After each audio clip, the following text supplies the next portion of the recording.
Good afternoon. Great. We're almost all Swiss here, almost all on time to start. I know some sessions are closing at 4 o'clock, and some people would probably be moving to join. Actually, I've just been following the end of quite a really interesting session on private sector engagement, and I would imagine some people would be shifting to this conversation as well. So welcome to you all for 45 minutes around how the private sector partners can help strengthen health and safety for humanitarian workers. And for this discussion, so organized by ICVA, my name is Ignacio Packer. I'm the executive director of ICVA. Three people that I really care for have accepted to join for 45 minutes. And I'm really happy to welcome Deborah Boudreau. Deborah is the senior volunteer with the Buddhist Tzu Chi Foundation, which is a member of ICVA. And Deborah, when the pandemic started, April, May, we spoke on the phone, and she told me how much the Buddhist Foundation was doing with the private sector around issues of duty of care. So really happy to have you with us, Deborah, and really interested to hear your perspectives around this. And then really thank you, Rudelmar, for taking the time to join us. Rudelmar Bueno de Feira is the Secretary General of ACT Alliance. ACT Alliance is also is one of the major networks of faith-based organizations. Rudelmar, for instance, is the co-chair of the United Nations Multi-Faith Advisory Council, but so many other things. We also, Rudelmar and myself, we also meet regularly on some of the World Economic Forum discussions. ACT Alliance is also a member of ICVA, and just until recently was the chair of the board, but they still are my boss, because they're still on the board. And then really happy to have you, Jean-Pierre Dantine. Jean-Pierre, you have such an extraordinary background and so on, but for the moment, you are linked to the École Polytechnique Fédérale de Lausanne, the PFL, and you're the managing director of the Enterprise of Society Center, E4S. But amongst many things, and that's why your perspectives on the global picture are so important. You've had an incredible career as an economist, and you're in the governing board of the Swiss National Bank, and actually you're even the vice chairman at the moment. So really to have the three of you with us this afternoon. The session is recorded. I forgot to tell you, you can't opt out now, because that is also a way of working on the contributions that you're going to bring. So without any further ado, I would like to turn to you, Deborah,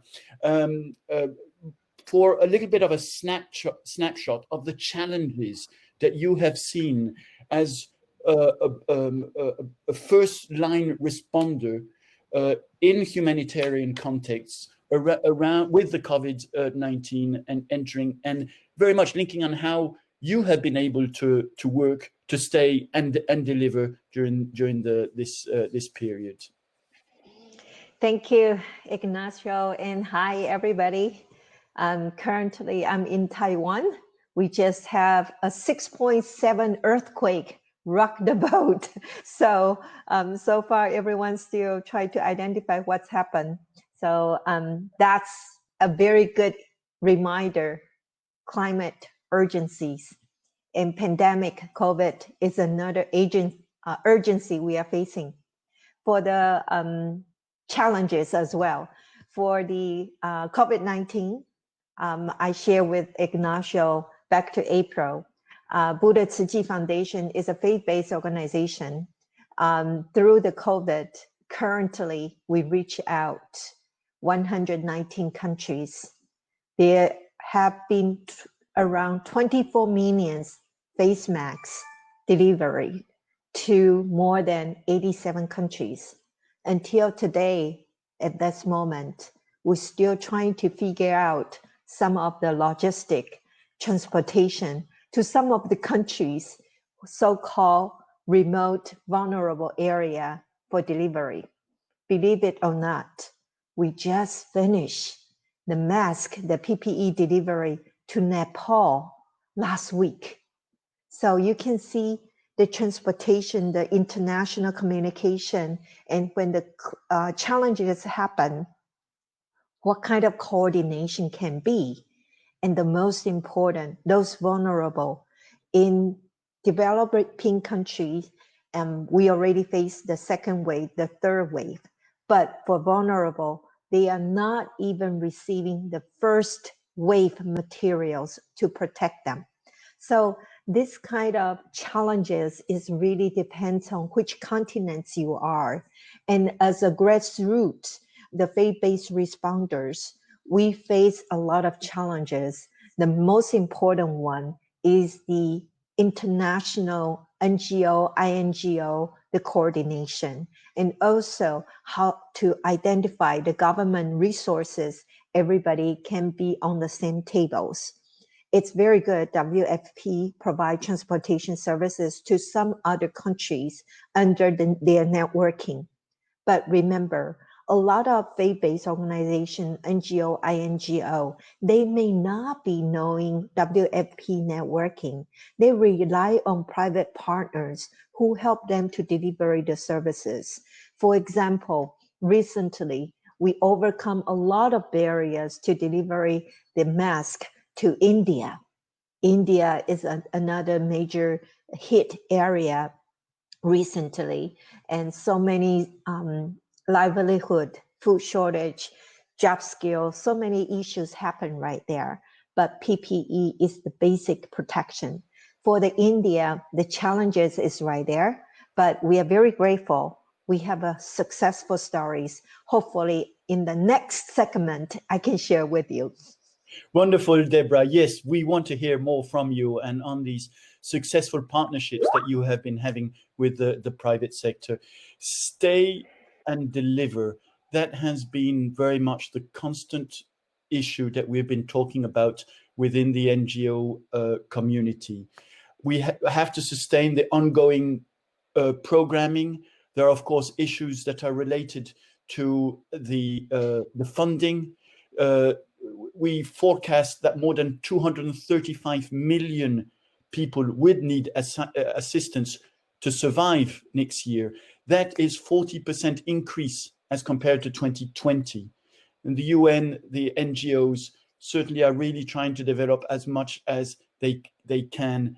But one thing is funding. The other thing is to stay and deliver and to have our staff working in the good conditions, and that is something I think Rudelmar, as I mean, you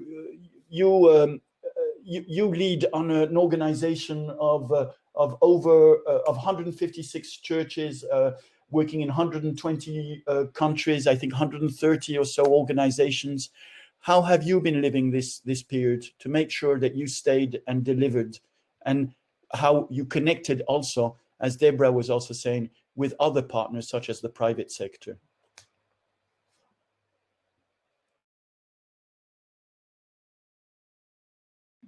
Sorry, I think you're mute, Rudelmar. Yeah. Oh, sorry. No, thank you very much, Ignacio and Deborah, for the introduction.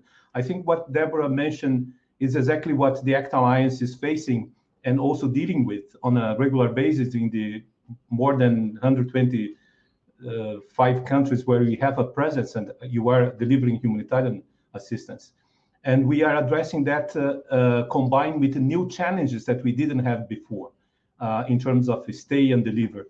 And that are very much related to the increasing discrimination that we see now against humanitarians due to race or sexual orientation, sexual violence, and also the other things that are associated with the difficulty to stay there.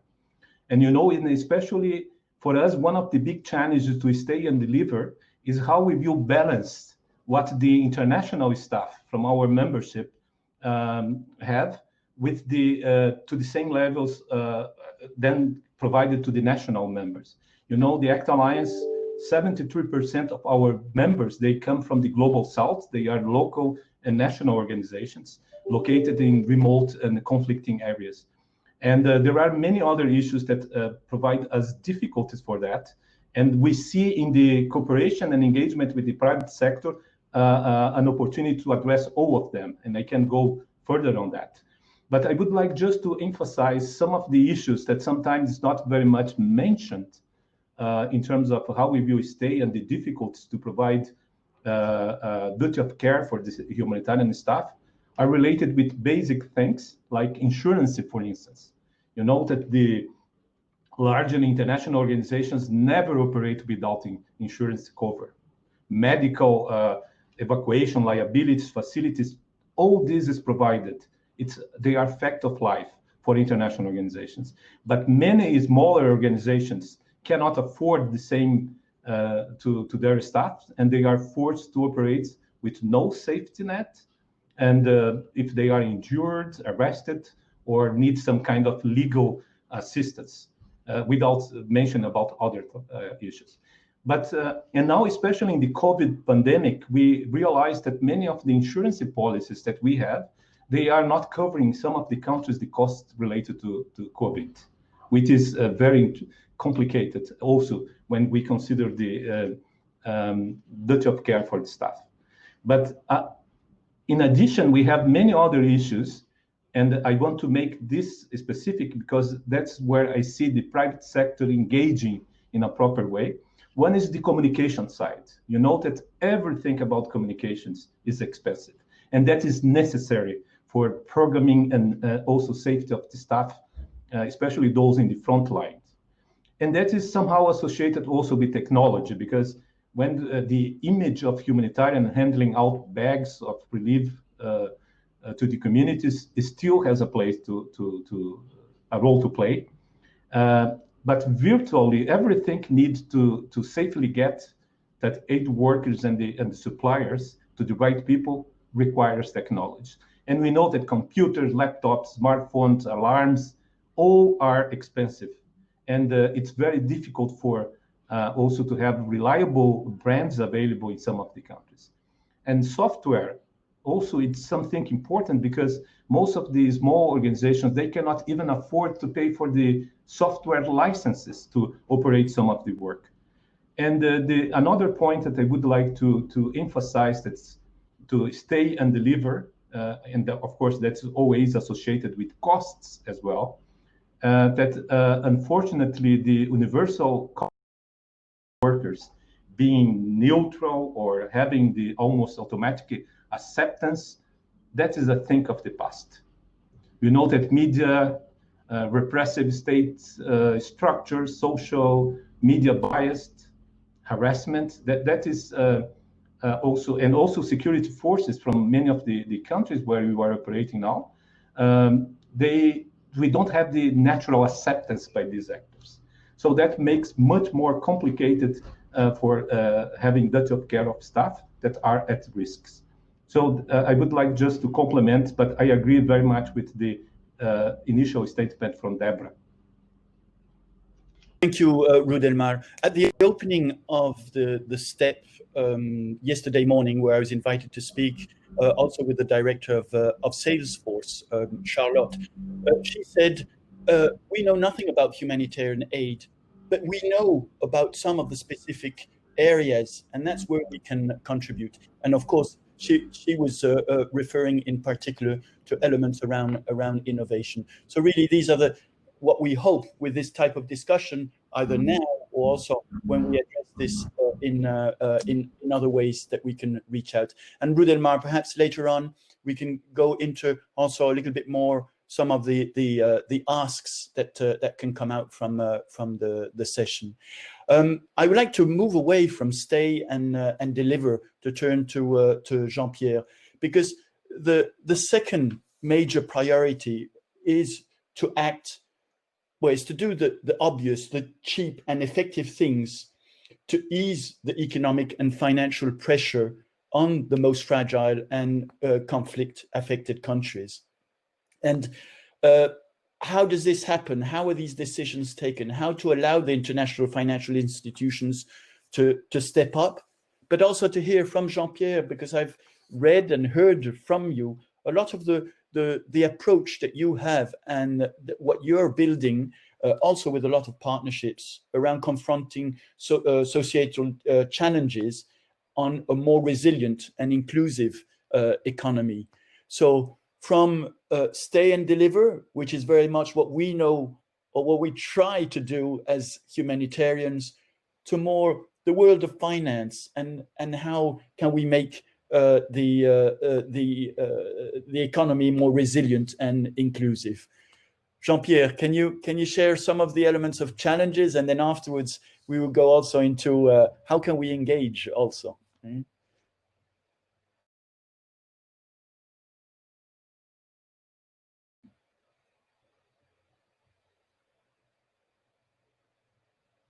No, still not. You have to unmute on the bottom in the middle, more or less. Yes, you're unmuted. We can't hear you.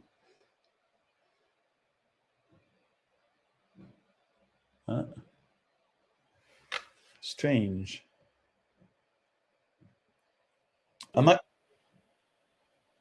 It was working earlier. Maybe Jean-Pierre, you can log out and log in again, and we'll add you in. And until then, perhaps Ignacio, you can do a question and answer, or a tap dance. No, Nishani. Why not? Why not? Jean-Pierre, would you be able to log out and come back in, or check your sound if it's connected through your earphones, perhaps? It was working earlier.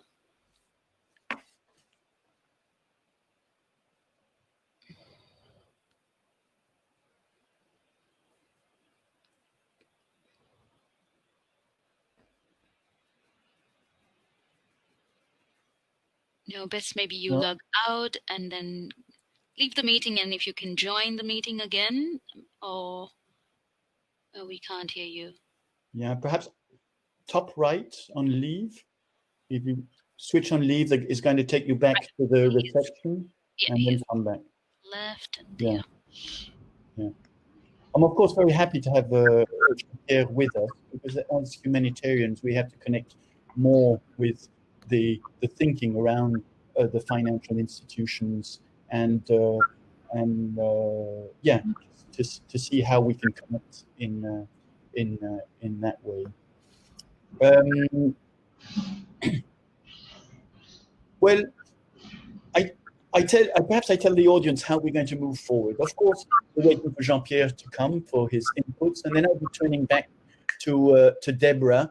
And by the way, Deborah, thank you for being with us. It's probably 3 a.m. for you, so because Taiwan you're in the middle of the night. So really, thank you for joining us at this late time. And yes, and here's when Jean-Pierre appears, and you have sound. Can you hear me? Right, good. Okay, very good. Sorry about this. We tried it before, and suddenly my voice had disappeared. So you want to be, first of all, I mean, I am very admirative of what you do at the front. I am from academia, so we are a little bit more distant, but of course we are confronting the same challenges. And indeed, we set up a new center. We are barely 1 year old. So we set up the center at EPFL, at University of Lausanne, and at IMD, a joint center, thinking about a number of challenges of which COVID was not yet on the picture, just 1 year ago. But of course, COVID has came in, and it just reinforces our determination, whether you think about climate change or whether you think about this big systemic risk that we have had, COVID, and they could be others. We talked about earthquake, but there could be many others risks that are encompassing, that are not too specifically or geographically determined. What we can say is that we are in it together. In other words, that it's really an issue of solidarity at the planetary level. And that is something that on which I can insist. And we are in it together, and we can hope, and this is where our alliance between School of Economics and Management and the School of Technology, it makes sense, because we believe that part of the solution is through technology. but only part of it, but an important part nevertheless. And we mentioned computers before, for instance, and software. Well, it is of course more general than that. And when we think about this problematic, then we have the observation that currently, at various levels, there is a significant amount of mistrust mistrust of the elites, of the politicians, of the institutions, of the humanitarians, and of science in general. And this compounds the problem, because that means that first, it's a risk in and of itself. I mean, we need a minimum of trust to move forward, but it's also a risk because it makes it likely that we will not be able to take the least costly solution, the most efficient solution to solve our problems. And so this is where we stand as an academic institution, and where, again, distant from the front, but we believe that we have a role to play. What should we do? I think I could propose 3 directions. In the short run, certainly, facing this mistrust, we need to better explain and better communicate. And that requires transparency, that requires credibility, that requires evidence-based messages.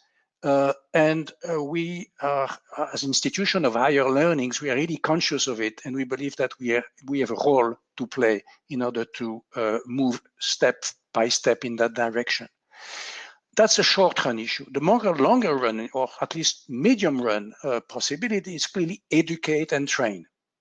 And again, as institutions, as academics, of course, we have a role to play, notably to learn individuals, learn the younger generation to be fact-based, evidence-based, and to be better prepared in order to address the challenges that I have mentioned.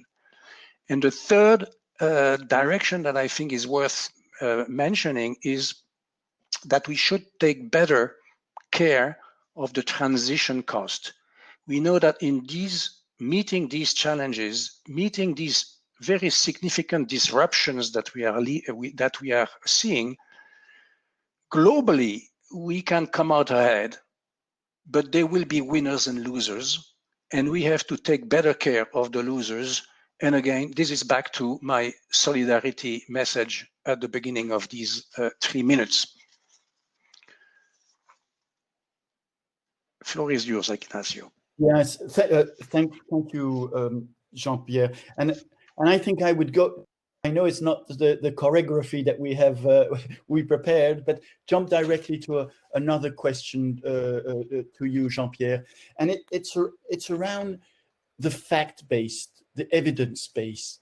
And in parallel to this session, there's another session which is being run by the Civil Society Action Committee, which is co-convened by ICMC, the NGO Committee on Migration, but also ICVA. It's unfortunate that it's at the same time. And it is around the distortion of information. When we look at the Edelman Trust Index and how they are coming with alarming reports on where people are putting their trust, how, Jean-Pierre, with the efforts that you're putting and being an academic, you think based on evidence and so on, how do we bring more of the people at this moment to be more acting based on facts and thinking based on facts? Your second element around the education and the training, how can we accelerate that? Well, again, I think we need to be very transparent. I mean, credibility is difficult to build up, but you lose it in just one scoop. So you have to be extremely professional, transparent, true in what you say.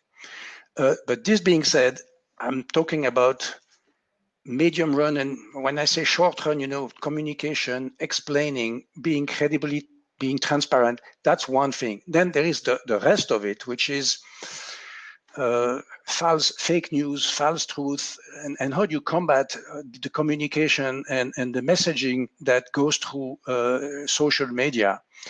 And that, I must say, is I would hope that the problem may be maintained relatively at the margin, but in order to really address that part of the problem, you need more research. I must say, I have not found anywhere clear messages on, clear recipes on how you can do that. So it's something that we have to examine collectively, that we have to think about, that again, we must have the substance in, if you want, on first. That's very important.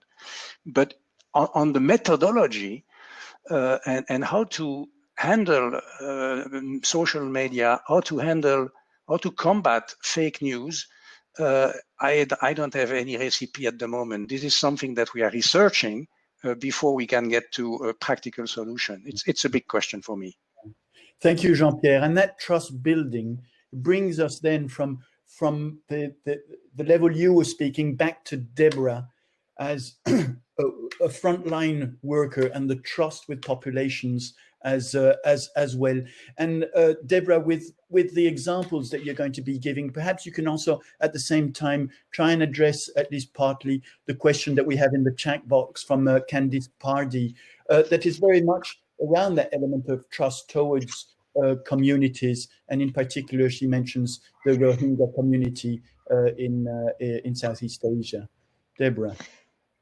Thank you very much for your question, Candice and Ignacio. And honestly, it's not only the faith issue. There's a cultural diversity involvement for all this perspective. For Rohingya, we have project in Malaysia, and our Malaysia team helping those refugees, even now the PPE delivery.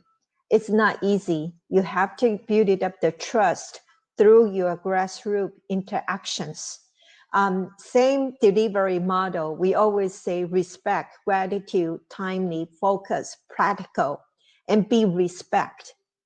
Be respect. Respect their culture and open a dialogue. For example, no matter in India, in Philippines, in Malaysia, taking care of different vulnerable populations, when they come to us, no matter what kind of faith, we need to provide the services. But when we provide the services, it's not just give. You need to empower them. You need to show them. For India, we work with Mother Teresa's compound. We work with St. Comenius. They are very strong faith, belief, foundation. They don't normally ask for help. But this time, the pandemic really opened the door for interfaith to work together. How can we work together? It's a magic moment. They send it out, their followers send it out. They are really in jeopardized situation. The message floating into Buddha Tzu Chi Foundation. Buddha Tzu Chi Foundation knocking the door to India, NGO, INGO, but the government policy, no international delivery to this country, no foreign aid in this countries. So this kind of message through the social media, technology, social media bring everybody on the platform.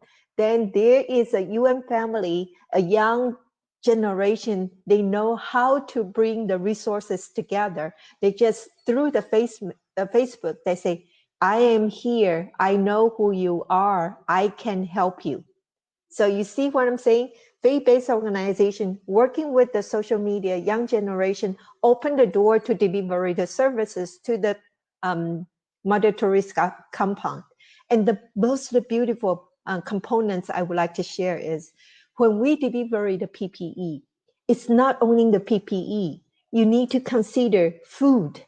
They need food because when the pandemic comes, it's not saying you save in your place. You have to think about all the livelihood around there. You have to think about how can they be survived. So we also deliver the food. When we deliver through the local transportation, after they confirm they need help, we deliver food, PPE within 1 week. It's a magic, unbelievable, within 1 week. when they receive the materials, haha, no cell phone. There's no cell phone in the religious compound because their sincere devotion. That's why when the private partners locally deliver the relief goods to them, because we want to make sure we have direct taking care of the sisters and fathers around that community. So they even did not know there's a cell phone can do video conferencing. They even still using the old typewriter to type the message. So what I'm trying to share with you is pandemic, disasters open the door for every one of us. When the door open, how can we all linkage together? No matter you are private partners, you are civil society, you are faith-based organization, you are NGO, everyone, the most important core value is your heart, your compassion. You have the motivation, you want to help people. And when this kind of message through the different channels, people heard, when they hear the plea, they would help. So a lot of beautiful stories. Philippines now, the Hurricane Kuni, so many people facing pandemic, PPE, lost jobs, now natural disasters. Tzu Chi delivery, the cash for works, give them cash card. But can you believe all the infrastructure is impacted? Bank is not open. You cannot carry $1 cash with you. You have to protect the safety, like Rudamar said, a lot of safety issue. So we, because have the reputation with the bank practice, the merchants. So we tell the bank, here's the card. We loaded the money into the card. Can they use this card, go to your counter? You cash the money for them. And then we are so grateful. We being recognized and accept. So the bank work with us. So now people can clean the community, rebuild their home, and feel secure. But the beauty is, in Philippines, normal standard daily work is a monthly work is 300 peso. We give them 600 peso. Why? We are not just helping them now. We want them to stand up, repair their roof, can go to the market to sell small merchandise to generate income. So this kind of livelihood is not just say duty of care, but we stay and work with them, stay in delivery and empower them. So by answering Candace, this is the same model. We take care of the refugee, the Rohingya. We are not just open the door, say, here is the relief goods. We have provide education, job skill training.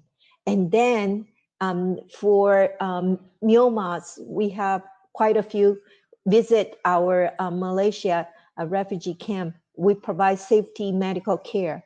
In Jordan, Turkey, Ignacio visit before, Turkey, we offer them accreditation for education. So you can see all the components.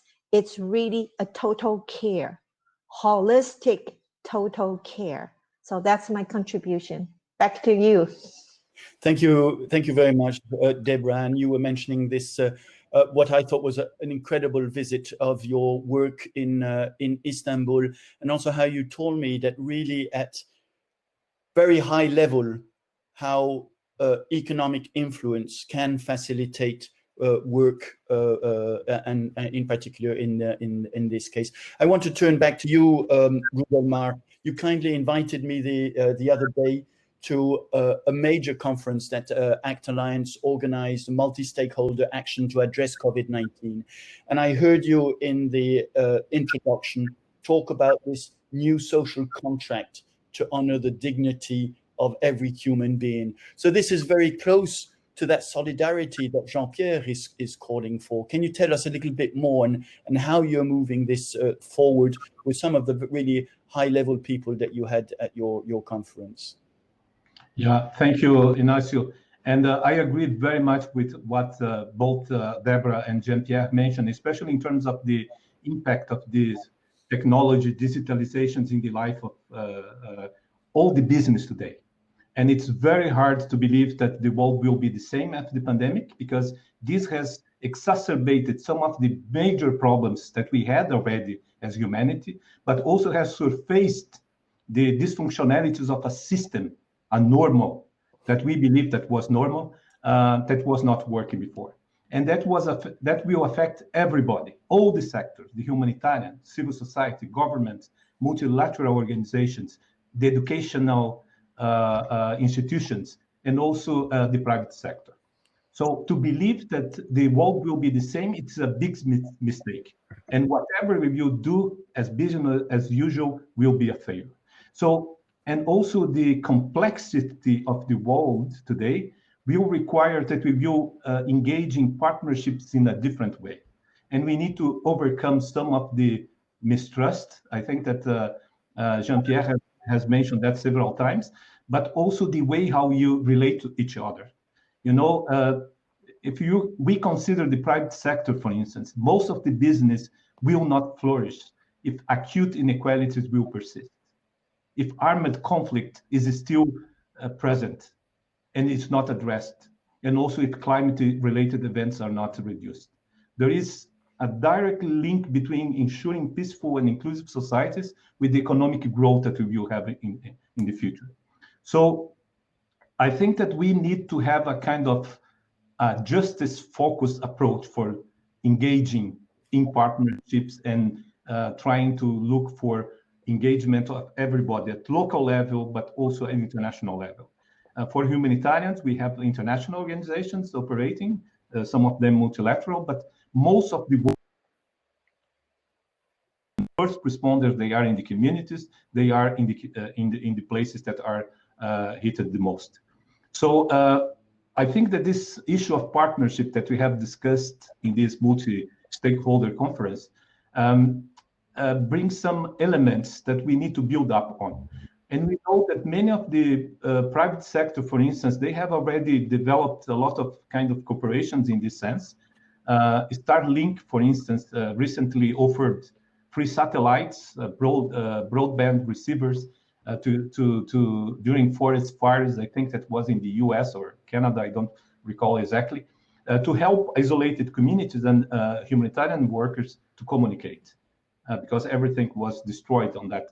That's a good example in terms of how we will engage in using technology or services provided by the private sector to support massively, including duty of care of staff. We also know that more recently, I think that one of the UN agencies is looking to start working more closely with the smaller organizations at national level. And one of these key areas that they are dealing now when making contracts is to look in terms of supporting security costs, something that the UN has never done before. So there are many doors that are open for smaller organizations to factor in costs related to technology, but also to duty of care into emergency program delivery. So there is many possibilities for that.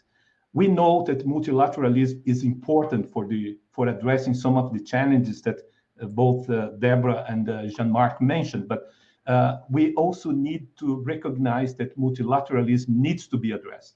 We have a big opposition against that by nationalist governments or groups, economic groups.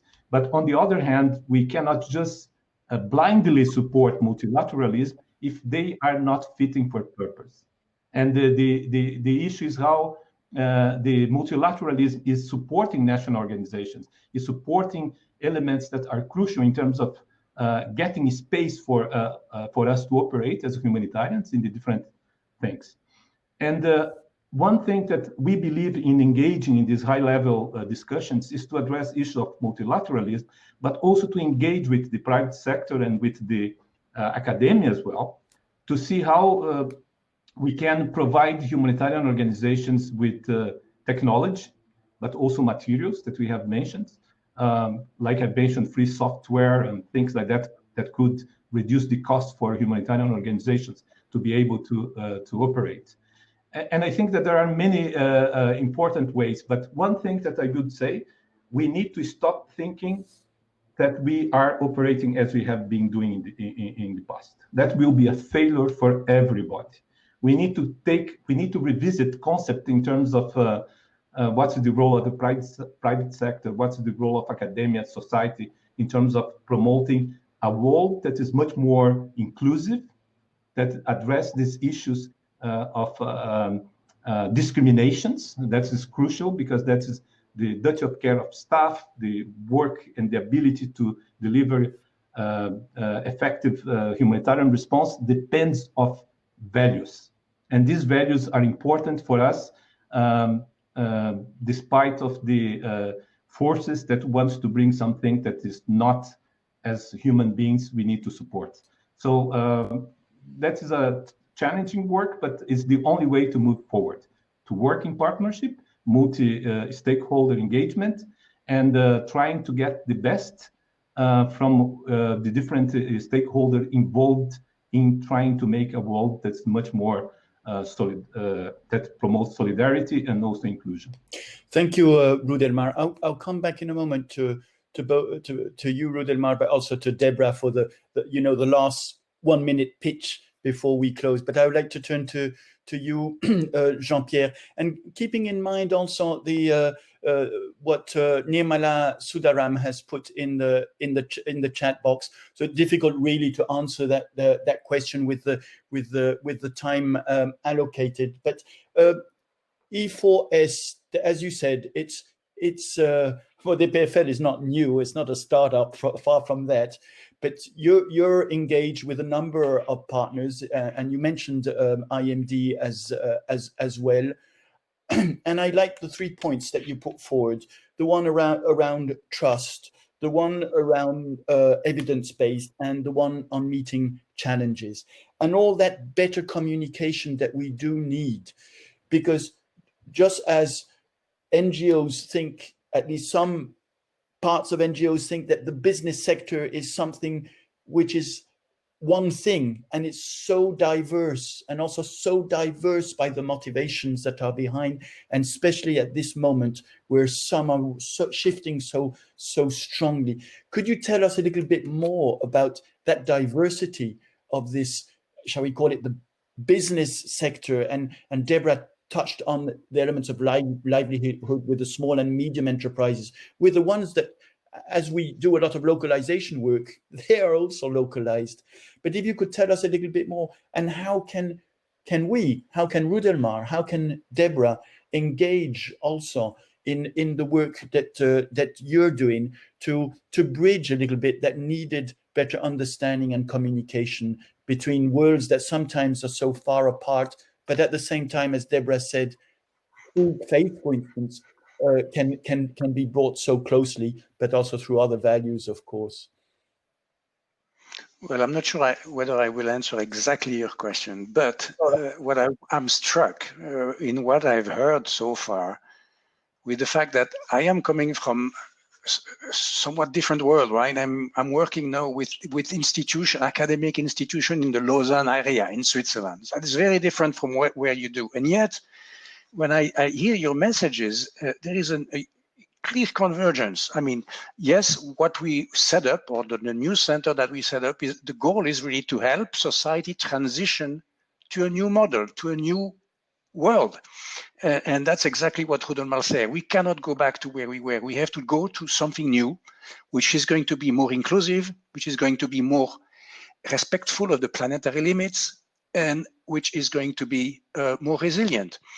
So that is what that is our mission. And of course, the other thing that I see is, yes, in order to do that, back to what I said at the beginning, we are in it together. And when I say in it together, that means indeed multilateralism is essential. When we want to develop a new vaccine, when you want to really solve the climate change, the CO2 emission problems, it's not a one country. We've got to do it together. And so, yes, multilateralism and revitalizing, rethinking multilateralism is extremely important. And of course, peaceful and inclusiveness, as you mentioned, Rudelmar, is necessary for economic growth. They are not going against one another. We know that very clearly now. That leads me to the question of Nirmala Sundaram. Yes, I mean, we cannot justify these extreme inequalities, and we have to fight against it. That's absolutely clear. And then back to your question, I guess, because this is really the link. I think the core, maybe I'm too optimistic, but I think the core of the economic engine, the majority now of firms and corporations I am meeting in my job are conscious of this. And they are really in the very significant process of change. So I think we have to have some trust into the process. We have to push it, to accompany it, to provide the necessary information and advice and scientific evidence again. But I think there is really a clear conscious now today that we have to make it differently, and we will have to do it together. So which is why in our center that we have been building, not only it's an alliance between 3 institutions that were not talking very much before, but where we realize that if we need to have the technology on the one side, it's, as I said before, it's not enough, but it's important. But we need behavioral changes. We need to change the way we behave. And in order to that, you need social sciences. So we put the two together, or the 3 together, in order to get this, to go toward this goal of sustainability in a very broad sense. And in doing so, we are looking for a coalition of partners. We believe that we will not do it purely academic institution. We have to go out into the world and work with society, work with firms at all different levels, work with organizations, including NGOs. That's how I got to know Ignacio, and work in general with public and private. I mean, this notion of public and private and the antagonism that was characteristic of the last 50 years is totally wrong. We have to work together, and we are fully conscious of that. So again, we're talking about a coalition of actors at all levels, and I believe this is really in the spirit of what you are mentioning from your very different world. So there is this really amazing convergence that I would like to stress. Thank you, Jean-Pierre. We come from different worlds, but we have the same future, and it's the same future for our children. So that's really great. Deborah, some last thoughts. Leave no one behind, not only the vulnerable population. Leave no one behind for SDG 17 partnership. Like we built up a house with 4 corners, a chair with 4 legs. Every one of us on today's panel, thank you, Ignacio, to bring from different perspectives to look into that. Faith-based, CSO, private partners, NGO, government, everybody, leave no one behind. We are one of the stakeholders on the table to face this climate urgency. Don't forget compassion and give every one of us an opportunity for education and learning from each other. Thank you so much. Thank you, Deborah. Rudelmar, your last thoughts. And then I'll come to you, Jean-Pierre, for the last couple. Even if you repeat what you've said, you've had really many messages, but Rudelmar. Yeah, I agree with Deborah. Leave no one behind. That is the topic. But being effective, not only lips, but actions. But one thing that's important for all the sectors, and especially governments and big business sectors, we need to take a stronger gender-aware approach, because we know that gender inequalities are one of the major causes of problems that we face in many communities in the world, and we need to proactively to make these different stakeholders and people to adhere to the international standard on gender equality and women's rights, and that is, but also other issues related to discrimination against women, but also LGBTQI community that is very strong in the humanitarian sector. And the other point is about protections for those who are in the front lines of humanitarian situations. And business and private sector or the governments should not be complicit with those who make reprisal against those people that are trying to save lives and also to engage.